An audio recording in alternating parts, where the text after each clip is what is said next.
Hablamos ahora con Javier Echeverri, que es responsable en Active Trades en España. Javier, muy buenas tardes. Muy buenas tardes, Marta, ¿qué tal? Bueno, ¿buen dato o no? Porque el mercado se lo está tomando bien, es verdad que tiene un punto flaco, la subyacente, pero parece que no está pesando mucho hoy. Bueno, realmente la variación es mínima de una décima, aunque está muy esperada porque ha cogido mucho por sorpresa porque había muchísimas posiciones cortas y ha sorprendido muy favorablemente el mercado y por eso hemos visto esa reacción tan importante justamente en el dato. Pero ciertamente estamos viendo claramente en los gráficos del SP500 antes de abrir, en el pre-market, en el spot en concreto, estamos viendo cómo el SP500 está empezando a recortar de manera importante esa subida. Poco a poco un poco se está diluyendo esa albricia.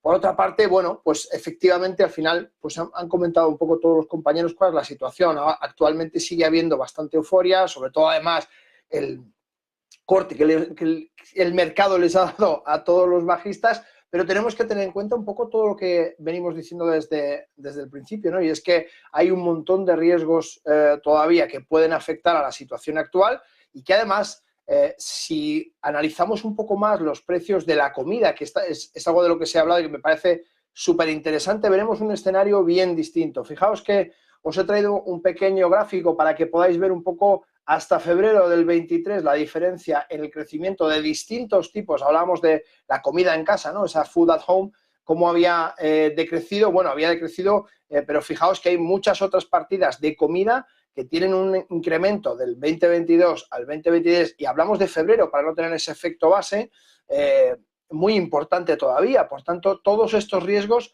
son muy plausibles y hay que tenerlos muy en cuenta. Pero es que además, si nos vamos a la parte de Europa y vamos a analizar un poco España por ser el país que nos toca, Francia por estar en máximos y la Unión Europea así como el Reino Unido, nos vamos a dar cuenta del crecimiento que ha tenido desde el 2021 hasta el 2022 esas food inflation dentro del Instituto Nacional de Estadística que nos da todos estos datos. Fijaos que tenemos un crecimiento de la inflación de un año a otro del 219%.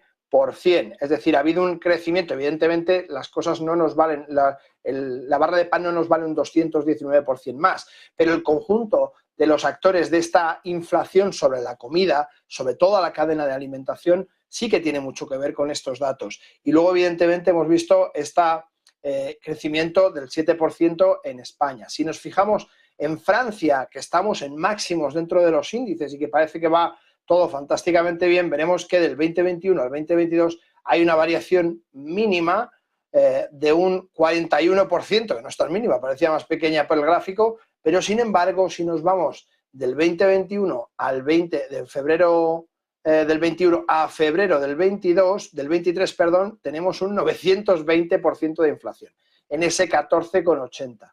Por el contrario, si vamos a la Unión Europea tenemos un poco la misma información, solo que estamos en un 17,30 de crecimiento sobre esa inflación. No vamos a poner los porcentajes de crecimiento porque parece que asusta mucho y que nos va a costar 9 veces más la comida. No es el caso.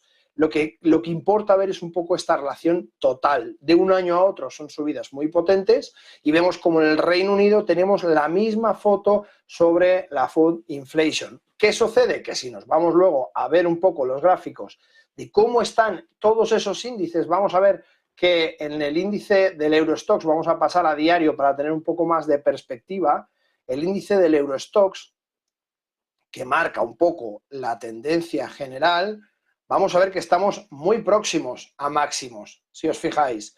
En el índice del Reino Unido, en el FTSE, vamos a ver que también estamos muy próximos a máximos. Y si nos vamos ya al CAC 40, que vamos a verlo aquí, hemos superado los máximos anteriores. Es decir, teniendo en cuenta esta situación inflacionaria, más todos los riesgos geopolíticos que existen, más tengamos muy en cuenta la parte del petróleo, que hemos visto esta subida donde podemos ver el barril de crudo como de nuevo, gracias a ese acuerdo de la OPEP Plus, está teniendo un repunte importantísimo, aunque aún no ha superado esta zona, está saliendo de esta zona de acumulación. Y vemos como un movimiento que tendía a la baja y que probablemente nos hubiera llevado a esos $64 por barril, por el contrario nos lo ha llevado en este momento a 86,04 en el caso del crudo Brent.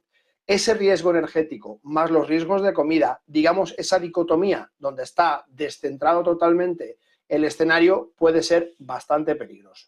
Si además nos fijamos un poco en el oro y la plata, vamos a poder ver cómo la plata está intentando sobrepasar toda esta zona. De momento es un testeo, no se ha confirmado aún esa ruptura de los 25 dólares por onza, pero ya vemos este impulso que ha ayudado mucho, por supuesto, los datos que hemos visto, así como en el oro, ha testeado sus máximos relativos de estos 2031 y ahora mismo lo tenemos en 2014 dólares la onza Troy.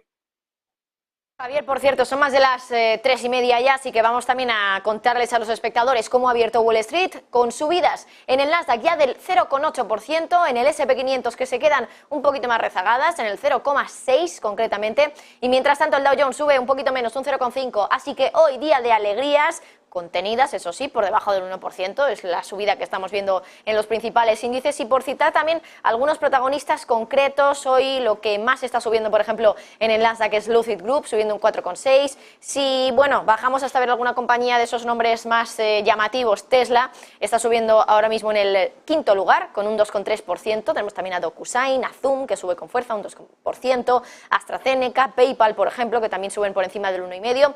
En la parte baja, las chinas hoy están cayendo, las tecnológicas chinas, JD.com cae un 2,3%, Pinduoduo un 2%, y vemos a otras compañías como Dollar Tree, como Pepsi y bueno, otras empresas como Match Group que también caen, pero muy poquito, tan solo unas décimas. Si miramos al S&P 500, bueno, pues en este caso también estamos viendo subidas importantes. Vamos a ver si podemos ver, aquí lo tenemos, cuál es la compañía que más sube ahora mismo, un 3,7 Zoetis. También tenemos subidas, pues bueno, para otras compañías como Tesla, insistimos, es una de las más llamativas, de las que más suben.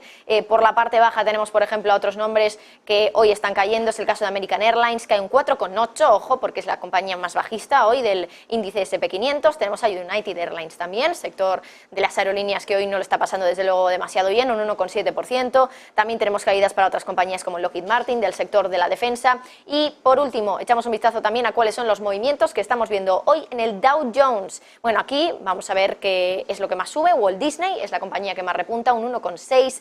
Sube también Visa, 1,2. Goldman, un 1,19%. Y en la parte baja tenemos a Pfizer, Merck o Johnson & Johnson. Algunas farmacéuticas. Bueno, Javier, ¿qué te parece esta apertura de Wall Street? Alegría contenida en cierta medida porque están subiendo los índices menos de un 1%. Sí, bueno, es lo que decíamos, después del dato y después de esa euforia inicial donde hemos visto como el mercado de repente se volvía loco por esa décima, que realmente no es la décima en sí, es la variación a la baja, lo que de verdad ha impulsado la euforia dentro de los mercados. Vemos que realmente el dato en sí no es especialmente significativo en este momento y, por tanto, lo normal es que, bueno, pues haya un pequeño movimiento después de esto y las cosas medianamente vuelvan al cauce de donde están. Estamos ahora mismo en tendencia alcista a pesar de todos los riesgos que tenemos, a pesar de toda esta situación que hemos explicado en cuanto a la inflación dentro de los alimentos, en cuanto al posible crecimiento dentro del precio del crudo y, como muy bien has comentado, precisamente la apertura muestra a esas compañías aéreas que son más dependientes del crudo y de los combustibles fósiles como el Jet Fuel A1 y como el JP54 para navegar sus aerolíneas, y estamos viendo cómo lógicamente caen por esa subida tan importante del crudo. Bueno, vamos a ver un poco qué es lo que sucede. En principio no hay un gran cambio, lo que ha habido es agitar la colmena, como decimos muchas veces, en cuanto a esos datos que ha habido una pequeña variación. Pero realmente creo que el comportamiento aún tenemos que ver qué sucederá el viernes con la emisión de esos datos, un poco de resultados empresariales, a ver qué tal serán. Creo que tampoco van a variar especialmente. La fotografía actual, probablemente veamos la semana que viene un poco más una direccionalidad del mercado más clara, que en este momento es bastante probable que se quede en una zona pues entre el 1% o el 1 y pico, arriba o abajo incluso a final del día. Porque, como te digo, este tipo de movimientos donde hay mucha albricia, donde hay mucha emoción, a menudo corrigen e incluso se puede ir un poquito más abajo y recortar un 0,5, un 0,8, no lo sé. Pero, en definitiva, no es nada significativo más allá de la sorpresa. Bueno, pues Javier Echeverry, responsable en Active Trades en España, muchísimas gracias por estar aquí hoy. Gracias a vosotros, como siempre, un placer. Bueno, mercados en positivo, con alegría.